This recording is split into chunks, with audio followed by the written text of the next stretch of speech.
Hello everyone, we're here on a special on the bench with the lovely Badger, of course, Brawling Badger. We've got the lovely Nick Field. Well, hello there. And we've got Swaley from 80s and 90s Retro Collector. Now, if you don't know this gentleman, you soon will, because they are nearly at 70k subscribers. Gonna kick butt. Nearly every single video goes viral, and I reckon they'll be getting their silver plaque by the end of the year. So big props to my man. Now, today we're going to be talking about toy collecting, and we're also going to be talking about acting and a few other different bits and pieces here and there, because it's been so long. It'd be great to reconnect with you guys, and we want to try and do more on the benches, don't we? So let's get cracking. Right, so Swaley, tell us a little bit about your love for toy collecting, and then we'll sort of branch off and all join in after that. All right, with me, that I love the old wrestling. So anything that brings me good memories of my childhood, like being brought up, like when my brothers, we'd all play Masters of the Universe. So whenever I see the old school 80s Masters of the Universe logo on a reproduction, an original figure, when I'm in Tesco's or Smith's Superstore, it just takes me back to a happy place, you know. And as an adult, without sounding negative, you know, it's an escape from the real world. And if I sit there looking at some Masters of the Universe or WWF figures on my wall, or I just sit there and play some music in the back, like 80s theme tunes, which I put on, and you know, I don't play with them, like I'm not totally nuts, but you know, like I just appreciate it, and gaming as well, and it just makes me happy, and it's kept me on the straight and narrow. But before I focus on all that, I would finish work and just head to a pub or an off license out of boredom. I never had a problem, but I would go, for instance, with work colleagues and go and have 3 or 4 pints and spend, you know, easily 20 quid. Yeah. And if you add that up 7 days a week, so now I put that extra money into buying a figure. Some of my work colleagues, I'm a lorry driver, by the way, they don't get it, and I'm not knocking anybody, we're all different. They're like, oh my goodness, you sad git. we're off to the pub, go and play with your freaking wrestlers. And but all I know is, whatever makes you happy. I'm a lot happier now than I was. I felt pretty lost when I was just finishing work, going into a pub, going home, finding something to watch on TV, falling asleep on the sofa, getting up, doing it all again. Yeah. I was empty inside, and there was a big void, and I now feel, even doing this sort of stuff with you guys, it's slowly getting filled, and that to me is a blessing. Absolutely. Yes. I mean, absolutely. I was the same in my early 20s. I did used to collect as well, even then, but I did go out every night of the week having a beer. And you know what used to really get me was I used to have, and this is why I'm a bit of a yo-yo diet guy, because I used to have 2 dinners. I had enough money, so I used to finish work, I'd go to KFC, anything like that, eat, have a pint in the pub, and then I'd go home, and then I'd have another dinner and things like that. Yeah. And it's really bad for you health-wise. I've been there, yeah. And I think when you look back on it, you think, well, what was I missing? I wish I could have had a chat with myself and gone, look, what do you need, mate? Yeah. Because this is not healthy. No, you're blind to it at the time. Yeah, you're blind to it at the time. So it's one of these things, but eventually you sort of come out of it. And I think the best thing I ever did was stop going out every night, clubbing and things like that. It was the best thing when my drinking buddies all disowned me. I think that was the best thing that happened. Yeah, was that I stopped drinking. Well, I mean, obviously I like a tipple at the weekend now, but that's nothing compared to what it was before. And I think retro collecting, YouTube, playing video games, connecting with people like yourself, making new friends, having fun like that is a lot healthier. And it introduces you to so many more people who will do a lot more for you than people who you just come to associate with drinking and the like, you know. So it's You know, it's so yeah. You know, it's an altogether. It's a much more healthier habits and healthier relationships with people as well. Yeah, and I mean, I was inspired when I met yourself, Nick, back when I was still in that horrible place, and I met you in 2018. Wow, yeah. And then we worked together in 2019 on Mother's Child. Then you invited us along with Tony and Paul, God rest his soul, the writer of Mother's Child, to Phoenix FM. It was an amazing experience. We were all very excited. And I remember you being quite an inspiration to me. And the fact that you were a non-drinker, you were very, very happy, probably the happiest, most positive person I'd met up until then. And I'm like, you're happy, and I'm having to drink alcohol to get half of. So you I've not mentioned it in the past, but you were a big inspiration to me becoming sober. Oh, well, I'm glad I could provide that. Wow. Yeah, and that's Wow. I'm just being honest today. What you see is what you get. I don't put on a front, and I'm not full of BS. It's just, that's why I like all this, as opposed from being on set where you tend to put on your actor's persona. This is just I haven't got to impress anyone. So That's it, But yeah, And I do think when you're on set, even when you're on YouTube sometimes, myself, I do hype it up to 1,000. you're right.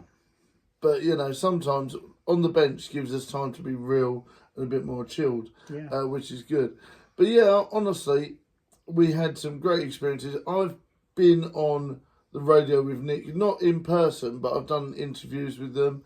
And it's a very interesting process. I really enjoyed being part of it all. But yes, meeting Nick was a very interesting thing. A bit of real life stuff here. We actually knew each other in passing years ago. I've known Nick for about 20 years, on and off. Wow. Yeah, and then when we started working together, We sort of realised that we had mutual friends. oh and yeah, it was, we have like tons of mutual friends, which is hilarious. And some of them every now and again come out the woodwork, no names, but we've seen a few of them in recent years just randomly come out the woodwork, and then we want them to go back in. I know the feeling. Yeah. But yeah, so we're hoping that things go like. We got some great news. Ballamoran 2 is going to be go. After this, we're going to film some bits with you, Swaley, as well. Thank you very much for the opportunity, That's sir. it. It's going to be great. And but I'm really looking forward to it. And like I said, without you guys, without people inspiring me, you've become a very good inspiration to me, Swaley, because, thank you. you're absolutely kicking butt now. And I'm thinking, right, this is, healthy competition, number one. Also, I'm loving being part of it as well. Well, that's it. It's just, collabing. I say a lot of it sort of happened by accident. If you go back, it starts off with every time I got something, I'd post it. And it's, at the start, I was pretty embarrassed because I didn't know so many other people were into it all. And then I'm like, you know what? Sod all that. I'm fed up with putting on this BS front, let's just be me, and then it's gone in a healthy direction, and like things like this we wouldn't have done if it wasn't for that. So I'm very pleased, and it's I'm not here now just because there has been a lot of people that have enjoyed the show. Even if there hadn't have been, I'd still do it because it's all about for me it's all part of a healthy lifestyle and as well, and I'm sitting here now with you guys in a safe place, a happy place, and I'm sober and I'm happy. So that to me is worth more than 1 million views. And it really is. I know that probably sounds rubbish, but that's me. I'm speaking from the heart today. Not Believe what rubbish That's at all. it. But me and Nick have been talking about getting you on the show for ages anyway. Yes, So, Nick did mention that. Yeah. Regardless of anything. So, okay. My favourite, what we were going to talk about, so I want to talk about a little bit about what we collect mainly. Okay. I personally collect Spider-Man toys, Venom, Carnage.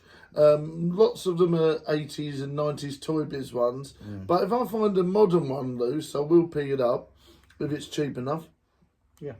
But I love that sort of Venom, Venom from the Spectacular Spider-Man series in the 90s, he was just... he's a total badass. And it's the same with the modern Venom, he's like a bit comedic, but really tough as nails, and I love it. And, so there's something really fun about the character, as well as being really evil and dark, and I love that twist. Yeah. That 1 minute he's funny and comedic, and then the next minute he's biting someone's head off. Sounds a bit like you, Jeff. I know. I'm just kidding. He's lovely all the time. But yeah, so that's fantastic. I love it. And obviously I've been collecting aliens. I got a big fan of I'm a big fan of H.R. Geiger. So Alien, Xenomorphs, Predators, things like that. I love all that. But they're the only thing I collect because and vintage horror books. Oh, very cool. Yeah, so vintage horror books. I think one or two of the ones I've got in my collection are worth about 50, 60 quid. Because they're no longer in print or anything like that. Wow, pretty cool. Nice. Yeah, because obviously Dennis Wheatley is one of these writers where you will not see him in a modern bookshop. So a lot of that stuff is worth a lot of money. Yeah. So and if you can get them for £1 or £2 at a boot sale or a knackered old bookshop, you're winning. And charity shop. Yeah. So that's mainly what I collect. I try not to diversify too much because otherwise you're splitting yourself in loads of different directions. And you just don't have enough room. I just don't have enough room. Viking are nuts. That's kind of the problem that I have as well. It's It's like the parents would be like, "What?" Parents were like, "We can't have you collecting new stuff, Nick. There's already enough stuff in here." Yeah. Oh yeah. And I do collect a lot of board games as well. That's probably my... It does. And you've got quite a nice board game collection, haven't you, Nick? Yes, it's been built up over several years from when we were kids, and it's a bunch of stuff that we just never got rid of. Also because the nephews quite like it as well. So yes, we have quite a lot of board games at home still. Excellent. Yeah. Okay then, Swody, you go for it. Tell us all about your collection because I know I'm very excited to hear about this. Yeah. So with myself, it has to be it has to have the nostalgia to it. So, I mean, there has been a couple of things that have grown on me that I hated as a kid. I didn't like... My brother loved Thundercats and Captain Planet growing up. I didn't mind them, but it didn't hold any real nostalgia for me as an adult. However, now... I love them both. So they've grown on me. Transformers is currently, I'm starting to love Transformers. But so I started getting like the WWF Hasbros are the main thing for me. That was the happiest time. It was 1992 when I first started watching wrestling with my dad, and we watched Royal Rumble, WrestleMania 8. We went and watched wrestling. So that is the most specialist thing to me is the wrestling. I mean, for me, I'm the same. I had lots of memories of sitting, not necessarily as a kid. When I was a kid, me and my dad used to read the Beano together. Yeah. That's why Badger Jr.'s got a massive Beano collection. Awesome. And for me and my dad, when I was older, we watched a lot of wrestling together. So that was cool. He didn't like AEW or TNA. He was a WWE man. I'm pretty similar to that. Yeah. I will watch them. I don't... They're WWE man. For 35 years now. Yeah, but it's still wrestling. I like TNA and I like WWE. I tried to watch AEW, lasted about 6 months. I watched the whole of Sting's run and then I stopped. Because it just wasn't the same after that. I totally agree. Now, I've got a question for you. Do you collect carded figures only or are you a loosey-goosey man? Well, if it's a figure that I had as a youngster, it doesn't matter. If I go to a shop and they've got a carded figure and it's a really good deal, and I've done lots of overtime at work that week, and like I was saying earlier, the money now that I would have spent in pubs now goes into a jar, and I treat myself. I try to at least once a month. Ideally, I think any collector would love to see it how it was when they went into Toys R Us as a child. However, it doesn't matter. If there's a figure there that means a lot to me, actually being able to hold it is actually nicer than carded. But say they've got one for 30 quid loose, and then you see a carded one for 40 quid, then I will go for the carded one. Yeah, but the extra tenner is there. Yeah, but it really doesn't matter. Because it's not about making money. It's not about that. It's all, it's about the nostalgia. So I'm not gonna. I haven't got a preference. No, it doesn't have to be carded. Absolutely not. No. I'm to be honest with you, I'm one of these people where I've had carded figures and I've opened them, and that's recent. I've done the same. Yeah. And because believe it or not, some figures are worth more loose than they are carded. Oh, absolutely. Weirdly enough. Yeah. But I honestly, I do open them up, and I often like the fact that the loose figures, especially in some of the nicer toy shops, the loose figures are actually a bargain.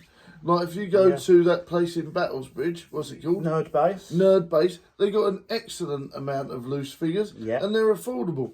Their carded figures, on the other hand, are a bit expensive. They're spenny, but their loose stuff is a bargain. Yeah. And that's what I love about it. I got £4 each. Yeah, and what I want to talk to you about is you've also met the toy shop on tour geezer, haven't you? That's right, Joe. Yes, Joe, I have. Because I was on the way for the love of wrestling.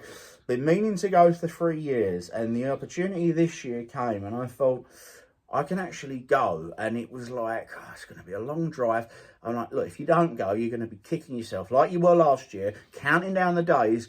Because I follow them on Instagram, they literally do count down the days, and they like, Sting's there, and I'm like a big kid. Yeah. I'm like, let's just go, you know, and try not to think about the 460-mile round trip, which knocked me sideways. Because the other bloke's not in it anymore. The skinny one, he don't do it anymore, does it? It's just the big geezer. It's just Joe. Yeah, they've just finished filming in America, but en route to Toy Shop to the Love of Wrestling. My brother called me. He said, "You do realise you're where are you now?" I said, "I'm on this road." He said, "You're 3 miles away from the toy shop on tour, less vintage toy shop." Yeah. And I'm like, okay, I am gonna go there. And I went there, and it was just 50p to park, and then it was a short walk round. I'm like, this is really working out okay. Yeah. And I walked in, and I'm thinking he's not going to be there. No. I'm going to walk in, but still, I watched this on YouTube, and I love the show. Yeah, I love too. anything. I love it. Yeah, I love it. I mean, you say you weren't there. He was there bloody Boxing Day doing the Star Wars sale. Yeah, so I thought he wouldn't be there. So I'm walking along, and I see the van. I'm like, pretty cool. And he is there, and he was in there. Yeah. He was behind the till. And I thought, I try everywhere I go, even if it's a key ring, I try and get something. A little something. So I got a Get Along Gang figure that I saw, Teddy that I saw in the box, 20 quid. Ooh. And I'm like, wow, I had a certain budget because obviously the drive and but for the love of wrestling, it's not a cheap thing to do. But I had been sort of putting away for it for a year because I was meant to go last year, but something came up. Something came up like if you go and you come back, you might not have a job, boss. So but no, we joke about that now. But yeah, the other driver on the lorry didn't show up, and he's like, "You've got to go." So that's why I didn't go. But that's we laugh about that. I'm not being serious. But yeah, so I'm like, this year I've got to go, and I'm like, I can spare this 20 quid. It just means one less autograph at the wrestling because I want to buy a souvenir with the sticker, the vintage toy shop on. So I got to Get Along Gang. And sitting on my bed at the moment. Lovely. And if anybody's laughing at that, sod you. Yeah, I don't care. Those of you who remember the Get Along Gang will remember why they're special. Yes, absolutely. So Nick, tell us a little bit about the Get Along Gang then.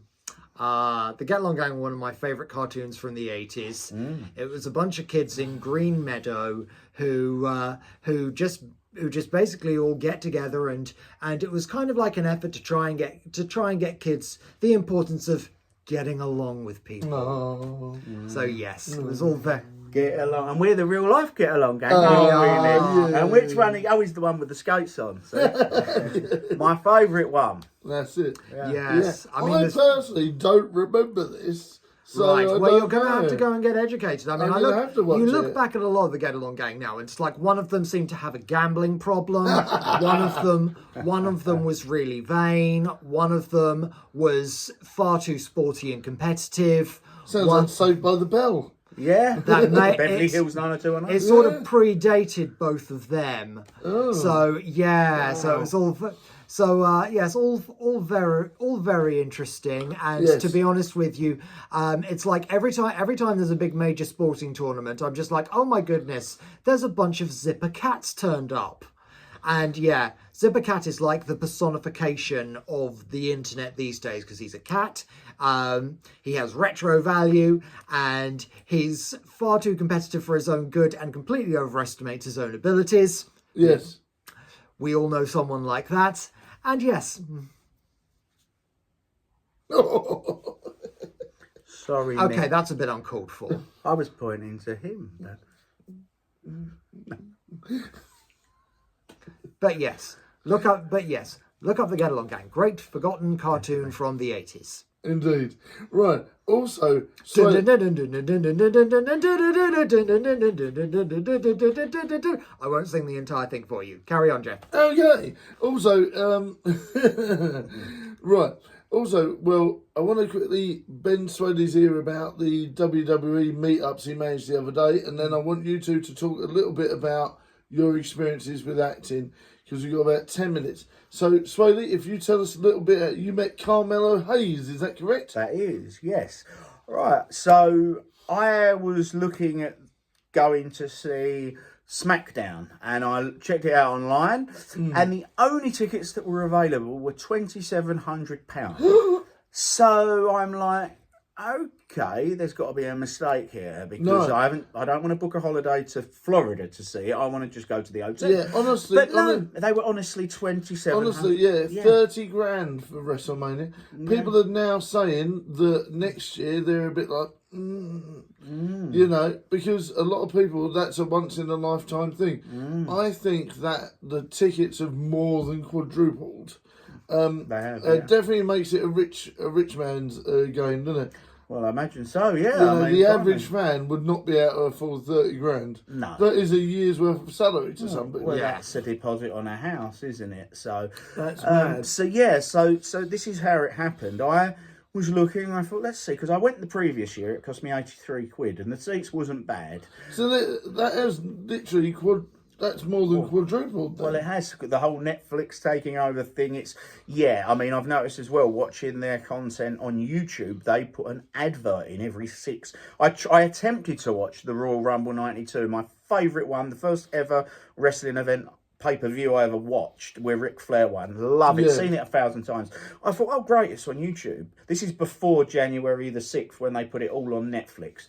So I attempted to watch it, and I gave up. There was like an ad for 54 seconds, and you had to watch the whole thing every 4 to 6 minutes. I'm like, can't you tell Netflix are now involved? Because it's all about money. And 2 days ago on the news, they're like, oh, Netflix are now saying they're not just about money. And yeah, all right. But anyway, so I mean, the production value of WrestleMania was fantastic. You could tell it was money. Oh, absolutely. And they're actually calling it. A lot of people on the internet are calling it sponsorship mania because I think they were literally sponsored by about 30, 40 things. And every time you thought, oh, they're sponsored by something else, they were sponsored by another thing. Yeah. Doom, Fortnite, and this is Prime. Prime. This is coming from a fan, by the way, Yeah. so don't get it twisted. I'm like, wow. If anything, I was impressed with the amount of sponsorship, but I'm also a bit like, this is no longer for the average fan. No. This is for rich people. It's not. I watched WrestleMania and stayed up like yourself, and give me WrestleMania 8, 9, 10, and any of the Golden Era and some of the Attitude Era. Yeah. I'll watch it now, but it does nothing for me. And the fact the whole ring is smothered with sponsorship logos, which Vince McMahon avoided for years. I just no, it's like cries out desperation to me. It's like we are all about the money, and we're just. No, and like you say, the main event was a disappointment. Wasn't it? It was terrible. It feels like the sort of organisation that shouldn't have to rely on that much sponsorship. For me, though, Absolutely. It legitimises it as a sport, having sponsorship. But we can argue about that another time. Yeah. But anyway, So before we run out of time, obviously you had a great time meeting everyone. Did you fork out the 30 grand?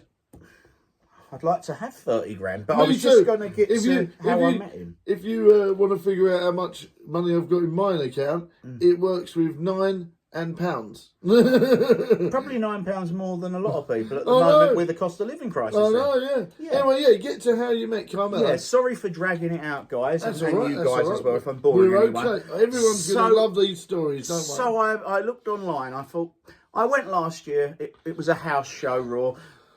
But the seats were okay, 83 quid. Let's do it. And I'm like, yeah, let's go, because I love the atmosphere. And yeah, 2,700 quid to sit nowhere near the front. And I dread to think what the front would have been. But so I'm like, right, okay. But then I saw, meet and greet WWE superstar Carmelo Hayes and the A-Train. Now, I'd love to have met A-Train, Austin Theory, on the Sunday, but there'd have been thousands there. So I'm like, Tuesday, I can get down there. It's 20 minutes from Romford. So I went to work, I rushed, I got back, I'm like, jumped in the shower. Let's go down there and see, probably won't meet him because there'll probably be about 20,000 there because wrestling's so big, isn't it? Yeah. I got there, got a wristband. It was like first come, first serve. I'm like, oh, right, so far so good. And and it all worked out. And I'm like, I asked permission when I went in. Are you guys okay with filming in here? Because I'd like to sort of vlog it and sort of look back on it and fondly. And it worked out great. And I met him, and it was literally like, hi mate, photo, next person. Yeah. But then I looked around the shop. So I didn't go to the wrestling. And the people that were there, they were like, yeah, we're going. Are you going? I'm like, no. How much was your ticket? And they were like, yeah, £2,000. I'm like, you're about 17. Yeah, well, my dad sort of like owns his own business. I'm like, good on you. Enjoy the show. I'll be watching it at home. Yes. And to be honest, even if I was really wealthy, I would not be paying almost £3,000 to watch WWE or anything else because I'm not a fool. Sorry to anybody that pays that, but I just think it's ridiculous. I think it is insane prices. It's an insult to a wrestling fan, the average wrestling fan out there. Randy Orton even was like, really? Yeah. I think there's going to be some backlash on the prices. So we'll see. Right, guys, I want you to talk a little bit about your experience when you did the wrestling announcing, Nick. Blimey, that's going back a few years. I worked with a local wrestling organisation called Dropkicks, I introduced a couple of their matches, getting people to come on, introducing wrestlers as they came on, and it was a really interesting experience, one that maybe I'll do again sometime. But yeah, a former personal trainer of mine was involved with them for a while. So I introduced a couple of their events. They were very sort of like into heavy storylines and stuff. So you're just like walking back into the ring going, okay, well that just happened. How are we doing, crowd? Yes, of course this all ties in with our acting stories because Swaley is very closely involved in an upcoming wrestling production called A Team Effort, which is all about, it's based on the life of a real wrestler, isn't it? It is, yeah. It's about a wrestler that got badly injured shortly after he turned pro and couldn't pursue his dream. It's quite a sad story. So we've lightened it up a bit. We've been working on it now since the lockdown, rewrites and whatnot, and we are in the stages at the moment of getting money together to make it. We're hoping to start in September, but as filmmakers, it's impossible to go, right guys, we're going to be on set the 14th of September with 93 cast and crew, especially as independent filmmakers, because I know Warner Brothers don't need to worry about that, but we do. But yeah, so far so good. Fingers are crossed, because it's something that means a lot to me, because the person it was based on is a friend of mine who I've known since 1993. Went all through school with the guy, and I'd love to get this made for him. But it's Can not you- going to be cheap. Can you tell us the name of the wrestler, or is that under wraps? Not at the moment, unfortunately, but as soon as we get the full green light and the funding to go, we're not far away, and I get the nod from him. The last thing I want to do without his permission is start spouting out on YouTube, because it may, offend him. So I won't at the moment, out of respect for him, but it shouldn't be too long before I can. Ooh. Okay, so Maybe look for a Excellent. follow-up on that when we can reveal the name. Who knows? Excellent. So yes, hopefully that'll be starting production later this year. Yeah. So in other things that we're in at the moment, a film that I was involved in called Mundane has just been released on Amazon Prime and Foursome. So look up Mundane. It's about a family of cyborgs, and I'm one of these people they unfortunately have a run-in with. So yes, you'll be able to spot me on a few occasions in that film. Another film that I was involved in, Bikini Nuns, by Champ Dog Films, the wonderful Champ Dog Films.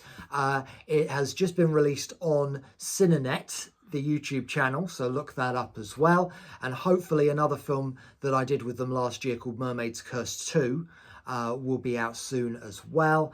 And yes, there's lots of other various things in the pipeline. There's a vertical drama that I was in, so it's designed to be watched on your phone like that, called Freeze Runaway Groom, has just been released as well.